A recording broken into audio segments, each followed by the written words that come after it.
उम्मीद करती हूँ आप लोग बहुत मस्त टन टनाटन होंगे और आपकी पढ़ाई भी बहुत सुपर फास्ट की तरह चल रही होगी। तो आप बाबू आज हम लोग पढ़ेंगे, चलते चलते चलते चलते हम लोग आ गए हैं ऑब्जेक्टिव पर प्रश्न पर, यानी वस्तुनिष्ठ प्रश्न पर हम लोग आ गए हैं। तो हम लोग जब इसको पढ़ेंगे तो इसके लिए कलम और कॉपी आपको निकालना होगा और निकालिएगा तो ही आपका माइंड एकत्रित होगा। समझे ना आप लोग? हाँ, आप लोग समझदार है बाबू। चलिए फटाफट अपना पेन और कॉपी जल्दी से निकाल लीजिए, क्योंकि विद्यार्थी का मेन हथियार एंड मेन अस्त्र और शस्त्र क्या होता है आप लोग जान सकते हैं क्या होता है। तो बाबू क्या होता है? कलम और कॉपी, विद्या का श्रृंगार। तो चलिए विद्या का श्रृंगार आज हम देखते हैं क्या है श्रृंगार में।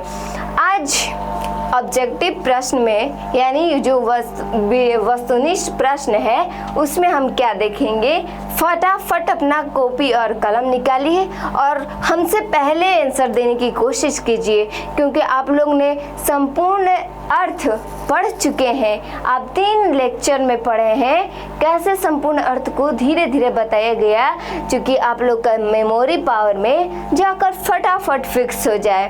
तो आइए फटाफट आंसर भी हम देते हैं। देखिए, बूढ़े बाघ के हाथ में क्या था?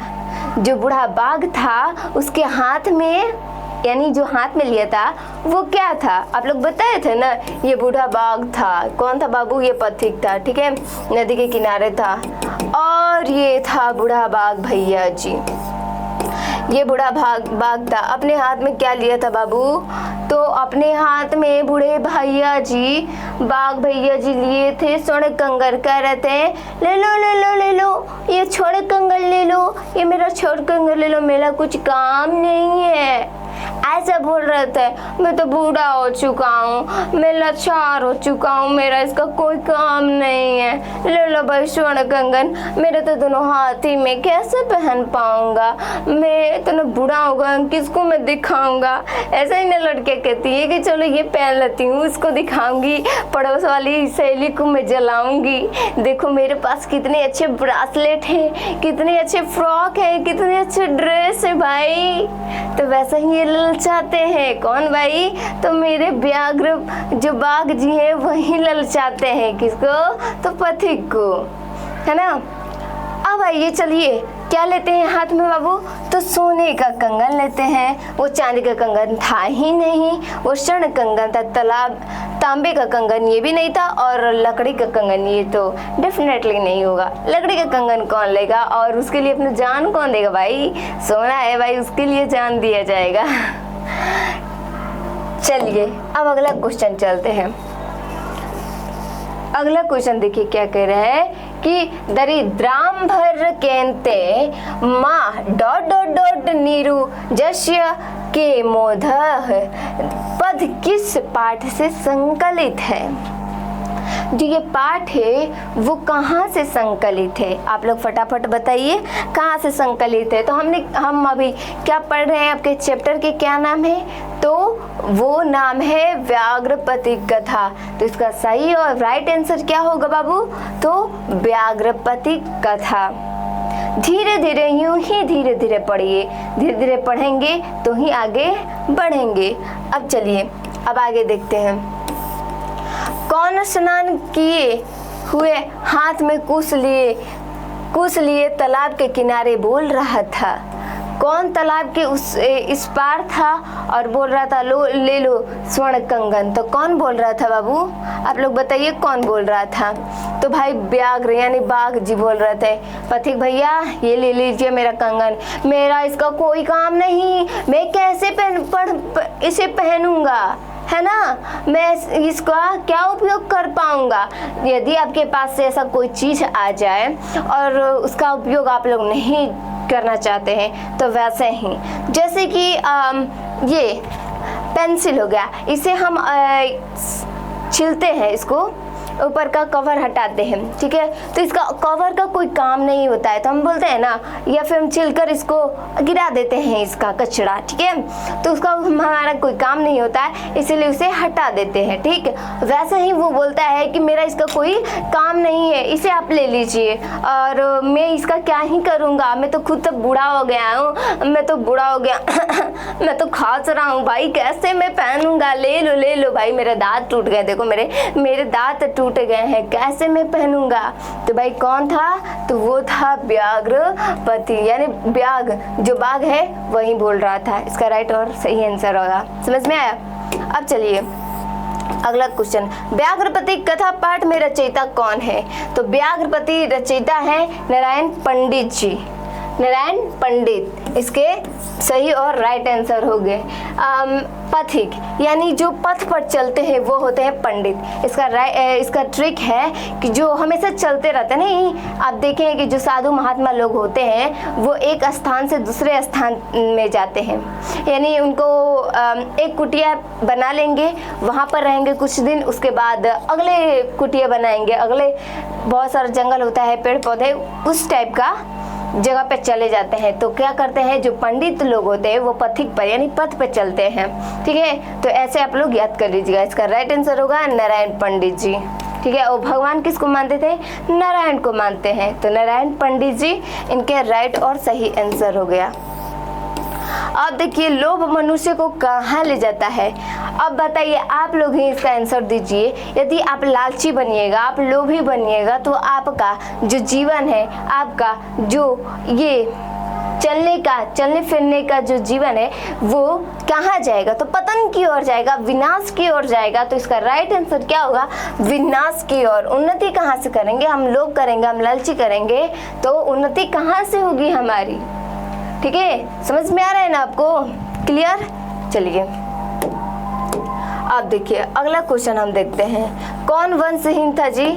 कौन बोल रहा था, है मैं तो वंशहीन हो गया, हाय दैया ऐसे ही लोग बोलता है, हाय दैया मैं तो वंशहीन हो गया, मेरा कोई बाल बच्चे, मेरे पुत्र, मेरे पत्नियां नहीं है, हाय मैं तो वंशहीन हो गया। कौन बोल रहा था भाई? तो वो बोल रहा था बाघ भैया बोल रहे थे। कौन भैया जी?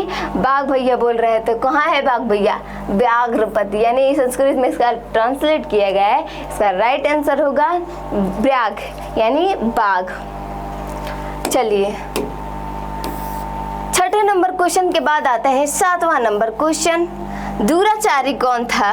दुराचारी कौन था? दुराचारी यानी जो लालची में फंसाकर उस पथिक की जान ले लेता है, उसे मारकर खा जाता है। भाई दुराचारी उसको बोलते हैं जो मार झगड़ा लड़ाई करता है। आप जो जैसे आप बच्चे, आप लड़ाई झगड़ा में तुरंत उतारू हो जाते हैं, तो आप लोग भी उससे बच कर रहिएगा, नहीं तो आप लोग भी किस में गिनाइएगा? हिंसक वाले वर्ग में गिनाइएगा। ठीक है, तो आप लोग खुद को नियंत्रित कीजिए और इसका पूरा उपयोग पढ़ाई में लगाइए।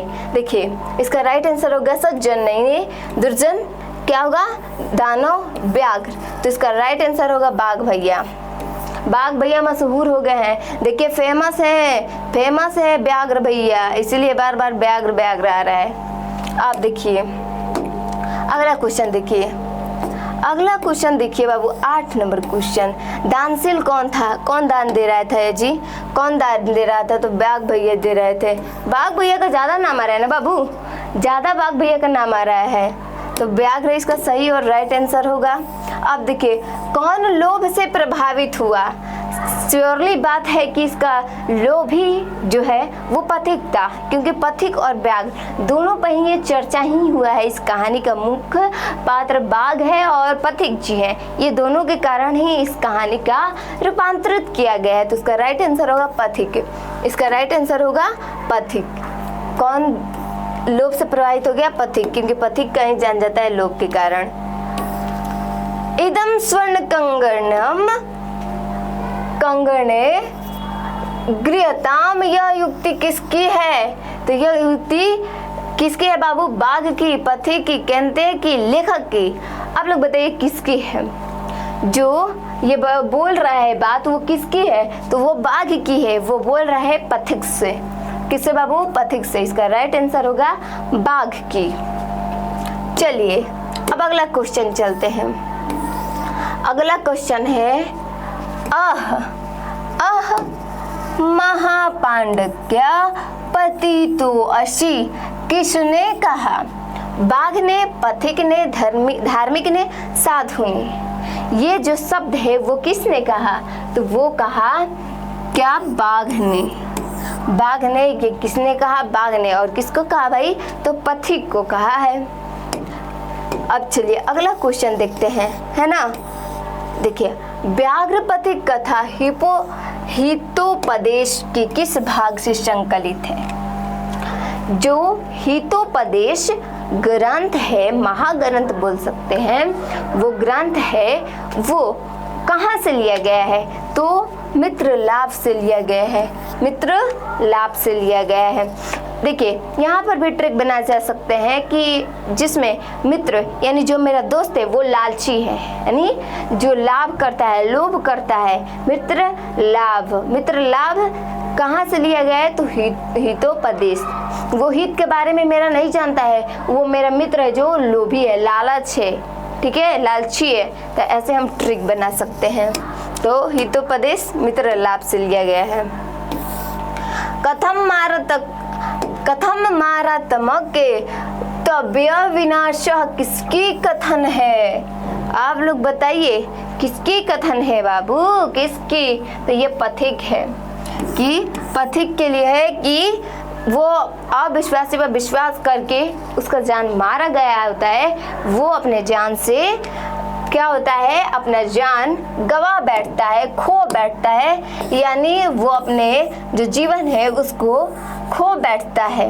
अब देखिए, अब अगला क्वेश्चन है कि पथिक स्नान करने कहाँ गया? आप स्नान करने कहाँ जाते हैं?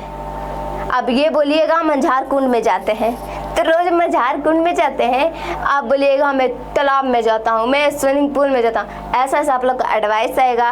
तो हाँ भाई, आप लोग आधुनिक हैं, आप लोग आधुनिक हैं, लेकिन जो हमारे बड़े बुजुर्ग थे, जो पहले के लोग थे, वो कुआं में नहाते थे, यानी कुआं से पानी लेते थे तब नहाया करते थे, या फिर चापाकल आया थोड़ा बहुत तो उससे करते थे, ठीक है। तो आप लोग आधुनिक युग के है ना, आप लोग कहीं से भी कर लेंगे। तो आप लोग ज़्यादातर टंकी का यूज होता है, ठीक है। तो यहाँ पर वो भैया जी थे, वो कहाँ नहाने गए थे बाबू? तो तालाब में गए थे, नदी में गए थे, झरना में गए थे, समुद्र में गए थे। समुद्र में जाएंगे तो राम नाम सती हो जाएगा। तो इसका राइट आंसर होगा तालाब में। तालाब में जाते हैं और क्या हो जाते हैं? वो फंस जाते हैं। तो इसका राइट आंसर होगा तालाब में। समझ में आया? चलिए, अब कह रहा है दान किसको देना चाहिए? आपके हिसाब से दान किसको देना चाहिए? क्या जिसके पास बहुत सारा धन है, जिसके पास रुपया पैसा का अथाह धन है, उसको ही धन देना चाहिए? आप लोग बताइए, उसको ही धन देना चाहिए? नहीं ना। यदि हाँ होगा तो कैसे? धन उसको देना चाहिए जिसके पास इसकी आवश्यकता हो, इसकी मूल्य समझता हो, उसकी आवश्यकता हो, उसके भोजन करने के लिए भी उसके पास धन नहीं हो, तो उसको धन देना चाहिए। तो ऐसे लोग क्या होते हैं? दरिद्र होते हैं, लाचार होते हैं, बेवश होते हैं। हमारे पास कुछ नहीं है तो हम क्या ही कर सकते हैं, ऐसा लोग होते हैं। तो हमें धन देना चाहिए दरिद्र को, जो लाचार है।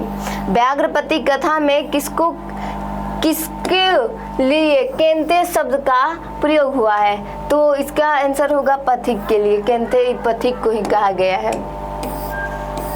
इसका राइट आंसर पथिक होगा। पथिक कहाँ फंस गया है? पथिक कीचड़ में फंस गया है। आप लोग को बताए थे ना, जब वो ये कीचड़ है, ये है कीचड़, ठीक है, और यहाँ पर जाता है क्या लेने भाई? स्वर्ण कंगन। और क्या करता है? स्नान करता है। क्या करता है? स्नान।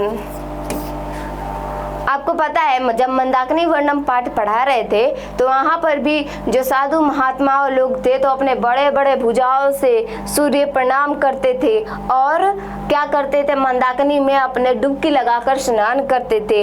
अब ये भैया क्या है, लाचार है, बेबस है। देखिए इनकी सूरत कैसी है, देखिए इनका सूरत भी बना देते हैं। ओलो लो कैसा है जी, ओलो लो है। देखिए ये क्या करते हैं, लोग के कारण कहते हैं चलो भाई आज हाथ बढ़ा लेना है, हमको सोने का कंगन मिलने वाला है, और ये कीचड़ में कूद पड़ते हैं और क्या करते हैं, अपने जवान जो जीवन है उसको गवा बैठते हैं। तो ऐसी ऐसी ये कहानी भी है इन पर। आप लोग ये पढ़े होंगे चैप्टर तो कुछ ना कुछ जरूर अवश्य समझ में आया होगा कि ये कहानी हमको क्या सिखाना चाहती है। इसका राइट आंसर होगा कीचड़ में बाबू, कीचड़ में। पथिक किसके द्वारा मारा गया यानी खाया गया, तो भाई बूढ़ा था, वो अपने दिमाग चलाया और उसको मार कर खा गया। समझ में आया? चलिए अब अगला क्वेश्चन देखते हैं। कुत्रतो कर्णम, यह किसने कहा? कुत्रतो कर्णम, ये किसने कहा? 19 नंबर का क्वेश्चन का क्या किसने कहा? सिंह ने, बाघ ने, पथिक ने, इनमें से कोई नहीं। अच्छा, आप लोग बुक पढ़ते हैं या नहीं? यदि आप बुक पढ़ते होंगे तो इसका राइट आंसर आप लोग कमेंट बॉक्स में जरूर बताइएगा, A, B, C या D। इंटेलिजेंट होंगे तो अवश्य बताएंगे और कमेंट करेंगे, और जो इग्नोर करने वाले हैं तो वो तो ऐसे भी करेंगे और वैसे भी करेंगे। उनको पढ़ना होगा, वो कमेंट अवश्य कीजिएगा, क्योंकि जब यदि आएगा आपको तो कमेंट में इसका राइट आंसर लिखेंगे, नहीं आएगा तो कहाँ से लिखेंगे, ठीक है? तो इसका राइट आंसर आप अवश्य कमेंट बॉक्स में लिखें। देखते हैं अगला क्वेश्चन 20 नंबर क्या कह रहा है। 20 नंबर कह रहा है कि किस जीव पर विश्वास नहीं करना चाहिए, जो किस जीव पर विश्वास नहीं करना चाहिए, जो हिंसक है यानी मार झगड़ा कर रहा उस पर विश्वास नहीं करना चाहिए, या जो शांत बहुत सात समुद्र गहरे पानी की तरह शांत है उस पर विश्वास नहीं करना चाहिए, या इनमें से दोनों पर विश्वास नहीं करना चाहिए, या फिर इनमें से कोई के ऊपर विश्वास नहीं करना चाहिए। तो इसका राइट आंसर होगा हिंसक पर, जो मार झगड़े लड़ाई में रहते हैं उन पर कभी विश्वास नहीं करना चाहिए, क्योंकि वो अपने स्वार्थ के लिए आपका जान ले सकते हैं। यदि जिद्दी होंगे तो जान लेंगे और जान दे भी सकते हैं। समझ में आया? ठीक है, चलिए अब अगला क्वेश्चन चलते हैं। वृद्ध बाघ क्या देना चाहता था? तो स्वर्ण कंगन देना चाहता था, जो सोने का जो कंगन है उसको देना चाहता था। ठीक है, चलिए अब अगला क्वेश्चन देखते हैं। व्याघ्र के हाथ में क्या था? जो बाघ है उसके हाथ में क्या था? संस्कृत की पुस्तक थी, वो पढ़ने वाला था, वो गधा बैल पढ़ने वाला था। जैसे आपको यदि ऑफलाइन स्कूल में जाते होंगे, छोटे छोटे होंगे, तो पापा बोलते होंगे पढ़ने के लिए शाम को, या फिर मम्मी बोलती होंगी, तो आप लोग बोलते हैं नहीं मम्मी और 10 मिनट रुक दो ना, हम अभी नहीं पढ़ेंगे, अभी हमको टीवी देखना है। क्या देखना है? टीवी देखना है। तो मम्मी का उधर से रिप्लाई क्या आता है? अरे नलायक गधा, तुम कभी नहीं सुधरोगे, तुम कभी नहीं सुधरोगी, तुम पढ़ लो, कुछ पढ़ लो बाबू, कुछ पढ़ ले, तुम पढ़ लोगे तो ही कुछ होगा, नहीं पढ़ेगा ये ऐसा ही नालायक निकलेगा। तो ऐसे ऐसे मम्मी और पापा का रिप्लाई आता है, किस पर? आप लोग पर आता भी होगा अभी भी किसी का। तो क्या संस्कृत तो पुस्तक लेकर पढ़ेगा, पुस्तक करना है उसको, पुस्तक पढ़ के क्या करेगा? रजक कंगन लेना, स्वर्ण कंगन या गज। बृहस्पति के हाथ में था स्वर्ण कंगन, जो कि इसी से वो लोभी बना रहा था, किसको? पथिक को, और इसी के द्वारा उसका खात्मा कर दिया, उसको खा गया मारकर। हितोपदेश का अर्थ क्या है? हितोपदेश का अर्थ है हित का उपदेश, यानी जो आप पढ़ते हैं, जो पढ़े हैं स्टोरी, वो आपके हित में कहा गया है, जो उससे प्रेरणा भी ले सकते हैं आप। ठीक है, अब चलिए अब अगला क्वेश्चन देखते हैं 23 नंबर के बाद। अच्छा, ये आपका लास्ट, यानी यहाँ से आपका ऑब्जेक्टिव का खात्मा होता है, दंड होता है। यानी एक तरफ से मान के चलिए, किसी नहीं हिस्ट्री में पढ़े हैं आप ना, कि ये राजा के मरने के बाद ये राजा शासन किए, तो ये जाने के बाद इनके और प्रजा भी आने वाले हैं। कौन है प्रजा में, कौन है बाबू? तो सब्जेक्टिव महाराज की जय। कल आने वाले हैं, घबराइएगा नहीं, कल आने वाले हैं सबसे बड़ा देवता जिसकी पूजा होती है 2 नंबर से। आप लोग समझ रहे हैं कौन सा देवता है? आने वाले हैं कल देवता महाराज 2 नंबर वाले। तो सतर्क हो जाइएगा और अच्छे से ध्यान केंद्रित कर लीजिएगा। कल के लेक्चर में मिलते हैं, तब तक के लिए आपको बेस्ट ऑफ लक। मन लगाकर और संघर्ष करते हुए पढ़िए। राधे राधे।